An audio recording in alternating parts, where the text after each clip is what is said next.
Hello guys, അപ്പോൾ ഈ പെരുമഴയത്ത് ഈ കണ്ട കുടയും പിടിച്ച് നമ്മൾ എവിടെയാണ് പോകുന്നതെന്ന് വെച്ചാൽ നമ്മൾ മാരിത്തെയ്യം കാണാൻ പോവാം.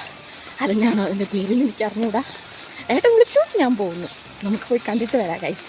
കൃത്യനിഷ്ഠത വളരെ കൂടുതലായതുകൊണ്ട് തന്നെ ബസ് കിട്ടിയില്ല. അതുകൊണ്ട് നമ്മൾ ആദ്യം കണ്ട ഓട്ടോന് കയറി ഗൈസ് കണ്ണൂരേക്ക്. ബസ്സിൽ ആദ്യം കയറിയത് നമ്മളായതുകൊണ്ട് തന്നെ ഇഷ്ടമുള്ളൊരു സീറ്റ് സെലക്ട് ചെയ്ത് അതിനകത്തങ്ങ് കയറിയിരുന്നു.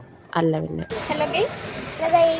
ഹലോ ഗൈസ് ഒക്കെ പറഞ്ഞ് വീഡിയോ എടുക്കാൻ കഴിഞ്ഞാൽ കുറച്ചങ്ങോട്ട് എത്തിയപ്പോൾ അങ്ങ് ഉറങ്ങിപ്പോയി ഗൈസ്. പിന്നെ ഞാനും എനിക്കില്ല, അങ്ങെത്തുന്നവരെ ഉറങ്ങിക്കോട്ടെ എന്ന് എഴുതി. മയേൻ്റെ കഥ നിങ്ങൾക്ക് അറിയണം ഗൈസ്. ഈ കണ്ണാടി തുറക്കുമ്പോൾ അന്നപ്പം അത് പെയ്യും. ഈ കണ്ണാടി അടച്ചാൽ അന്നപ്പം അത് നിൽക്കും. ഇങ്ങനെ അങ്ങത്തോളം കണ്ണാടി അടച്ചും തുറന്നും കളിക്കില്ലായിരുന്നു ഗൈസ് എൻ്റെ മെയിൻ വിനോദാഭാസം. അതുകൊണ്ട് എന്താ വേറെ ബോറൊന്നും അടിച്ചില്ല. അങ്ങനെ ഒരു 1/4 മണിക്കൂറത്തെ അല്ല 1 മണിക്കൂറത്തെ യാത്രയ്ക്ക് ശേഷം നമ്മൾ മാടായിക്കാവിലെത്തി ഗൈസ്. പഴയ രണ്ട് കുളം കൂടി ഉണ്ട്. ഒരു ജൂതക്കുളം ഉണ്ട്, പണ്ട് ജൂതന്മാരുണ്ടാക്കിയത് അറിയപ്പെടുന്നത്. പിന്നെ വടുകുന്തം കുളം ഉണ്ട്. വടുകുന്തം കുളം എത്ര കൊടും വേനലിനും പറ്റാത്തൊരു കുളമാണ്. അത് നമുക്ക് കൊച്ചിക്കാണ്. പക്ഷേ എല്ലാം പഠിച്ചു വെച്ചൊക്കെ കൊച്ചു കള്ളൻ. ഈ വോയിസ് കട്ട് ചെയ്താ എനിക്കിത് പറയാനറിയില്ല, ഞാൻ പറഞ്ഞാൽ തെറ്റിപ്പോവും. അതുകൊണ്ടാണ് ഇത്തിരി ഒച്ചയും പാടുണ്ടായിട്ട് ഇതന്നെ വെച്ചത്. ഒരു ഐസ്ക്രീമും കുടിച്ച് ചെണ്ട ഇടുന്ന മുട്ടുന്നേ നോക്കുമ്പോണ്ടടാ ആടിപാട്.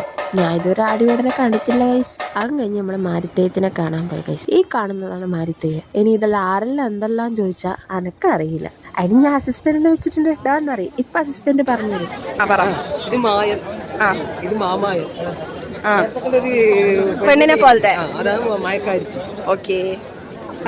പഴയ കാലത്ത് പടർന്നു പിടിച്ച മാരി കെട്ടാൻ വേണ്ടി ഇവരെ കെട്ടിയാടുന്നതാണ്. മാരിയും സൂര്യയും കെട്ടിയാടി വരുന്നതാണ്.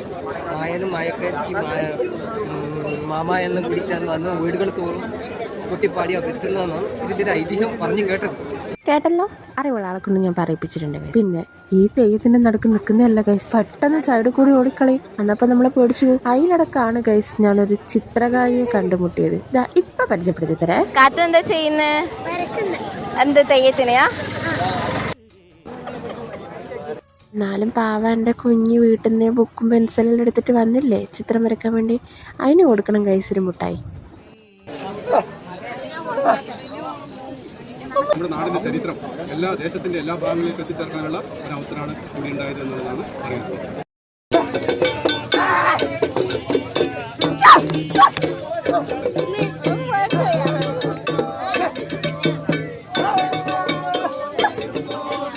എന്തെന്നായാലും ജീവിതത്തിൽ ഇതുവരെ അറിഞ്ഞിട്ടില്ലാത്തൊരു എക്സ്പീരിയൻസ് ആയിരുന്നു ഗൈസ്. നല്ല മഴ, ഇത്രയും ആൾക്കാർ, അതിനിടയ്ക്ക് ഇങ്ങനെ ഒരു തെയ്യം. പിന്നെ ഈ തെയ്യം തുള്ളുന്നതെല്ലാം കുറച്ച് സമയം നോക്കി എന്നിട്ട് അങ്ങോട്ടും ഇങ്ങോട്ടും തിരിഞ്ഞളിക്കുമ്പോഴാണ് ഗൈസ് ഞാനൊരാളെ കണ്ടത്. ആരെയാ?